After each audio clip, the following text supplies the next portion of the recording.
Հարցերի համար արդեն հերթադրվածներ արտանից Պարոն Վազինյան, նախ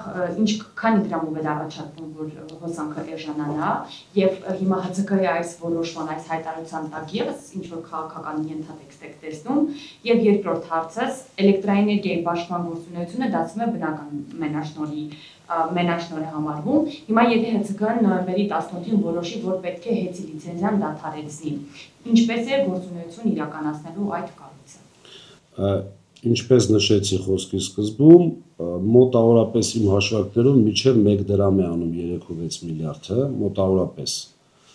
այսպես կոնկրետ չնշեմ, բայց 0.5-ից հաստատ ավել է, հաշվի առնելով, որ արդեն 6-ից ավել միլիարդ կա էներգոբալանսի շեղումը եւ մի կարևոր բան առաջին նամակում հանձնաժողովի նախագահը նշում է, որ ձեզ մոտ 3.6 միլիարդ է, բայց ընդհանուր համակարգում 8.8 միլիարդ է։ Այսինքն, եթե նույն 6 ամսվա շարունակականով գնանք, մոտավորապես 18 միլիարդի կարգի, 17.6 միլիարդ, այսպես խնայողություն է լինում։ Իմ անձնական կարծիքով եւ հետեւելով իշխանությունների գործելավոճին, ես կարծում եմ, որ իրենք հիմա այսպես ձգձգում են որոշակի ժամանակ անցնի, լիցենզիայից զրկեն, որից հետո հայտարարեն, որ մենք եկանք այսպես հրեշտակի թևերով եւ ժողովուրդ ջան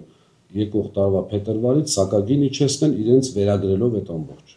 Ընտրություններին ընդհանրապես։ Իհարկե, այսինքն նաև չհաշվարկելով թե ինչ կարող է լինել 27 թվականին։ Այն մասով, որ ինչպես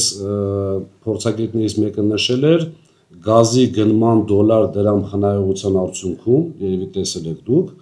դոլար այդ դրամ փոփոխությունների արդյունքում մոտավորապես 20 միլիարդի տարբերություն էր տվել Գազպրոմում,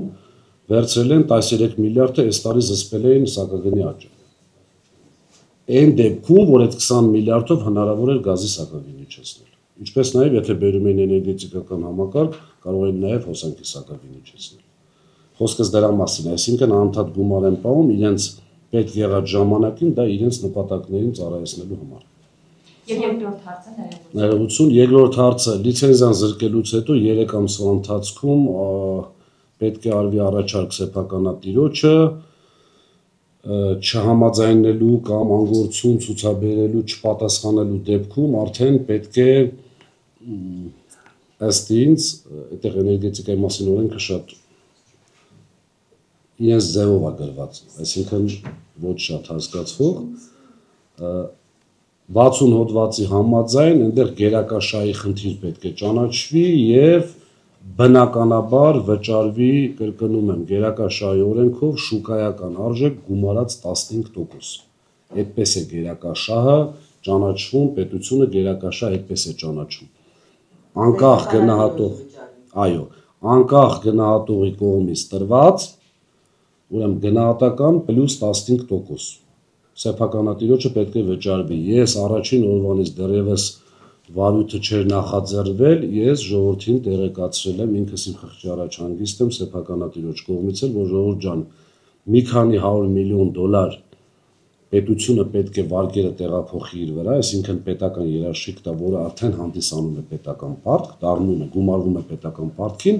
եւ մի քանի $100 միլիոն պետք է վճարի սեփականատիրոջը։ Մեր պաշտոնյաները շատ խելոք լուրջ դեմքով ասում են մենք գումարն ունենք, բյուջեն եւ այլ, բայց անգամ արտաքին պարտք ներգրավելու դեպքում էլ մենք բոլորս ենք դա վճարելու, ինչպես այսօրվա եղած արտաքին պարտք։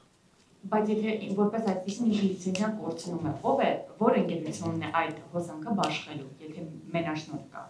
Կառավարիչ։ Հանձնաժողովի նախագահը նշանակում է կառավարիչ, կարող է նշանակել նույն կառավարիչ։ Մինչև այդ գործընթացի ավարտը։ Եվ իմիջիալոց ձեզ ասեմ, ըստ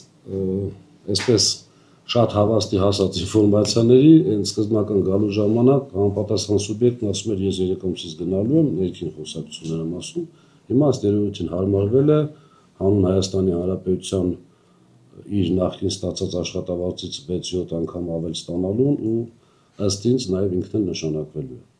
Հիմա դուք կարող եք մտածել ինչ եմ այսպես կարծում, ես ներքին համոզում, աստված տա սխալվեմ, բայց ներքին համոզմունք ունեմ, որ իրենք այս նիստով լիցենզիա զրկելու են, որովհետև կա քաղաքական պատվեր